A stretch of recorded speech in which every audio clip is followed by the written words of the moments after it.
नमस्कार। आज हम बात करने जा रहे हैं जीवन के उन 5 रहस्यों के बारे में जो भगवान शिव जी ने पार्वती जी को बताए थे।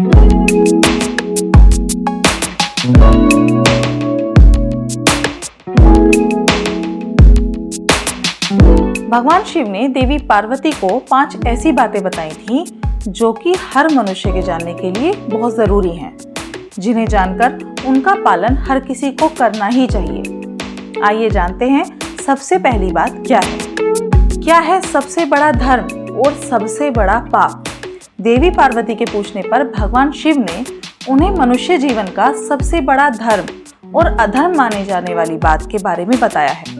भगवान शंकर कहते हैं, नास्ति सत्यात् परो नानृतात् पातकं परम्। अर्थात मनुष्य के लिए सबसे बड़ा धर्म है सत्य बोलना या सत्य का साथ देना, और सबसे बड़ा अधर्म है असत्य यानी कि झूठ बोलना और उसका साथ देना। इसलिए हर किसी को भी अपने मन, अपनी बातें और अपने कर्मों से हमेशा उन्हीं को शामिल करना चाहिए जिनमें सच्चाई हो, क्योंकि इससे बड़ा कोई भी धर्म है ही नहीं। असत्य मनुष्य की बर्बादी का सबसे बड़ा कारण बन सकता है, इसलिए हमेशा असत्य से दूर रहें। काम करने के साथ इस एक और बात का हमेशा ध्यान रखना चाहिए। शिव जी ने पार्वती जी को बताया कि कोई भी काम करने से पहले हमेशा इस एक और बात का ध्यान रखें। आत्मसाक्षी भवेन नित्यम आत्मनुस्तु शुभाशुभे। अर्थात मनुष्य को अपने हर काम का साक्षी उसे खुद ही बनना चाहिए, चाहे फिर वो अच्छा काम करे या बुरा। उसे कभी भी ये नहीं सोचना चाहिए कि उसके कर्मों को और कोई नहीं देख रहा है। कई लोगों के मन में गलत काम करते समय यही भाव मन में होता है कि उन्हें तो कोई देख ही नहीं रहा है, और इसी वजह से वो बिना किसी डर के भी किसी भी तरह के पाप और कर्म करते जाते हैं। लेकिन सच्चाई कुछ और ही होती है। मनुष्य अपने सभी कर्मों का साक्षी खुद ही होता है। अगर मनुष्य हमेशा एक ही भाव मन में रखेगा तो वह कोई भी पाप करने से खुद ही खुद को रोक लेगा। कभी भी ना करें ये 3 काम।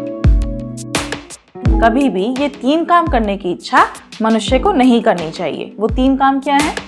मनसा कर्मणा वाचा नाचा काढ़ेत पातकम्। अर्थात भगवान शिव जी आगे बोलते हैं कि किसी भी मनुष्य को मन, वाणी और कर्मों से पाप करने की इच्छा नहीं करनी चाहिए, क्योंकि मनुष्य जैसा काम करता है वैसा ही उसे फल भोगना ही पड़ता है।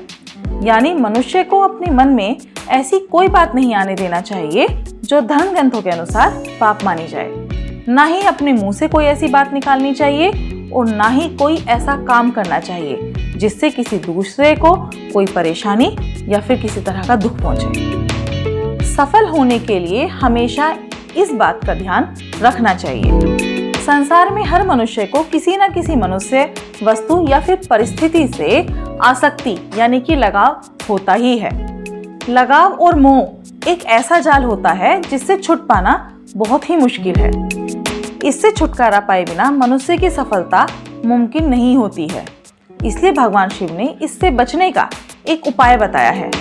दोषदर्शी भवे तत्र यत्र स्नेहा प्रवर्तते अनिष्टे नानुविंतम पश्चेद यथा क्षिप्रम विर्जयते। भगवान शिव कहते हैं कि मनुष्य को जिस भी व्यक्ति या परिस्थिति से लगाव हो और जो उसकी सफलता में रुकावट बन रही हो, मनुष्य को उसमें दोष ढूंढना शुरू कर देना चाहिए। सोचना चाहिए कि यह कुछ पल का लगाव हमारी सफलता का बाधक बन रहा है। ऐसा करने से धीरे धीरे मनुष्य लगाव और मोह के जाल से छूट जाएगा और अपने सभी कामों में सफलता पाने लगेगा। नंबर 5 जो कि शिव जी ने पार्वती माता को बताई थी, उसमें से नंबर 5 पर है, ये एक बात समझ लेंगे तो कभी भी आपको किसी भी दुख का सामना नहीं करना पड़ेगा। नास्ति तृष्णा समम दुखम नास्ति त्याग समम सुखम सर्वान कामान परित्याज्य ब्रह्मा भूयाय कल्पते। अर्थात भगवान शिव मनुष्यों को एक चेतावनी देते हुए कहते हैं कि मनुष्य की तृष्णा यानी कि उसकी इच्छाओं से बड़ा कोई और दुख नहीं होता है, और इन्हें छोड़ देने से बड़ा कोई सुख भी नहीं है। मनुष्य का अपने मन पर वश नहीं होता। हर किसी के मन में कई अनावश्यक इच्छाएं होती हैं, और यही इच्छाएं मनुष्य के दुखों का कारण भी बनती हैं। इसलिए ज़रूरी है कि मनुष्य अपनी आवश्यकताओं और इच्छाओं में अंतर समझे और फिर अनावश्यक इच्छाओं का त्याग करके अपने मन को शांत कर शांत मन से अपने जीवन को बिताएं। मैं उम्मीद करती हूँ मेरी आज की वीडियो आपको पसंद आई होगी। अगर आप हमारे चैनल पर नए हैं तो चैनल को सब्सक्राइब जरूर करें और वीडियो को आगे भी शेयर करें, जिससे कि और लोगों तक भी इसकी जानकारी पहुंच सके। नमस्कार।